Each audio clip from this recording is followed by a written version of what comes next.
C'est quoi un intellectuel? C'est quoi un diplômé? Aujourd'hui, je vais vous parler de la différence entre un intellectuel et un diplômé. En fait, un diplômé, c'est une personne qui a un papier faisant mention des diplômes, c'est-à-dire, ça certifie, ces papiers-là certifient qu'il a fait ses études et qu'il a réussi. Donc, c'est ces papiers-là qui est comme preuve qu'il est parti à l'école. Un intellectuel, c'est quelqu'un qui apporte des solutions aux problèmes de sa communauté, aux problèmes de son pays, aux problèmes déjà de sa famille, même à ses propres problèmes. Donc aujourd'hui, il y a un problème où tu trouves, il y a des diplômés bêtes, des diplômés non intellectuels. Et heureusement, il y a aussi des gens très intellectuels qui n'ont pas de diplôme.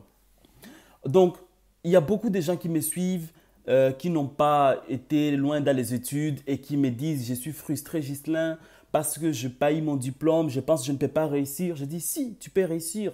Nous sommes dans un monde tellement beau aujourd'hui que les diplômes, c'est très important pour s'instruire, pour travailler pour quelqu'un. Mais quand tu as l'intelligence, souvent dans les pays anglophones, ils demandent la compétence.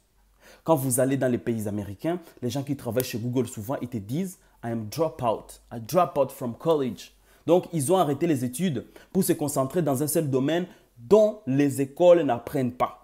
Ok, vous comprenez très bien.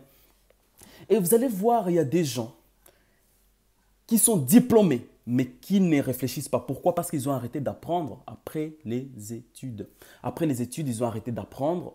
Et quand il y a une argumentation où ils n'ont pas quoi dire, ils n'ont rien à dire, ils se disent toujours, tu ne me connais pas, hein? Moi, je suis diplômé de l'université de l'Iowa. Je fais mes études en France. Je fais mes études aux États-Unis. Et alors, qu'est-ce qu'on en a à foutre? Tu vois, non? Un intellectuel, c'est quelqu'un avec ou sans diplôme.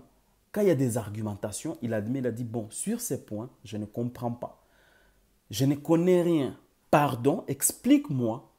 Je ne sais pas. Donc, un intellectuel n'a pas honte de dire, je ne sais pas pour qu'il puisse apprendre. Mais un diplômé sans intelligence, il va être comme ça, il va te dire, tu ne me connais pas. Non, il va sortir des phrases pour prouver qu'il connaît. Et c'est souvent dans des pays non développés, il y a des politiciens qui souvent émanent de partis politiques sans aucune compétence. Ils ont juste été à l'école. Ils ont été juste à l'école jusqu'à la fin des cycles, des licences ou des masters ou peut-être des doctorats ou des professeurs. Mais pardon, des professeurs, souvent, c'est des savants. Eux, ils viennent donner des cours. Je ne vais pas parler des professeurs. Souvent, ils ont des titres, des diplômes. Ils viennent, ils dirigent les pays. Sur quelle base? Ah, sur la base de rien. Ils n'ont pas de compétences. Ils ne savent pas résoudre le problème d'un pays. Et donc, je te dis aujourd'hui, toi, aujourd'hui qui me suis, peut-être tu n'as pas de diplôme, tu n'as rien. Ne te dis pas que parce que tu n'as pas reçu ton diplôme, que tu ne vas pas réussir ta vie. Non. En plus, ça doit être une motivation. Tu dois te dire, en fait, aucune personne ne va m'engager. Je n'aurai pas le travail parce qu'on me demande les diplômes. Je suis dans un pays francophone, on va me demander les diplômes d'abord avant mes compétences. Donc, je connais mes compétences. Je vais utiliser mes compétences pour résoudre le problème quelconque. N'acceptez pas parce que vous n'avez pas de diplôme que quelqu'un vous minimise et vous dit, que quelqu'un vous dise, ouais, tu n'as pas de diplôme, donc au lieu qu'on te paye 1 800 € pour ces services, on va te payer 1 000 €. Non, n'acceptez pas. C'est vous seul qui connaissez votre valeur. Vous seul connaissiez votre valeur. Un homme intellectuel, c'est quelqu'un qui sait utiliser son cerveau. Et Dieu vous a donné le cerveau. S'il vous plaît, utilisez-le. Dieu vous a donné un cerveau. S'il vous plaît, utilisez-le. Parce que le cerveau dans la tête là, il faut l'utiliser. Et si vous n'en avez pas besoin, au moins vendez-le. Il y a des gens qui en ont besoin. Ok? Et donc, moi, ce que je veux dire, sans faire des blagues sur les cerveaux, de les vendre ou pas les vendre, apprenez tous les jours. On devient meilleur en apprenant.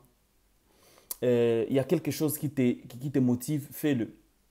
Si dans ta tête, tu es dans l'optique d'amener des solutions, si tu crées les solutions des pauvres, si tu crées des solutions des gens frustrés, si tu crées les solutions des gens malades, tu auras ton pouvoir, tu auras de l'argent et tu auras de la reconnaissance. Si tu résous le problème des gens, tu auras le pouvoir, l'argent et la reconnaissance.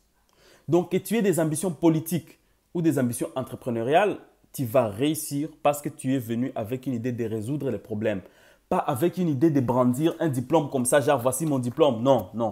Tu es venu avec une idée de résoudre des problèmes. Et donc, je vous exhorte de regarder autour de vous. Il y a des gens qui souffrent, il y a des gens qui ont besoin de quelque chose et apporter des problèmes à leurs soucis et vous aurez tout ce que vous voulez. C'est ça même la base de l'entrepreneuriat. Et je pense même que c'est la base de toute une vie.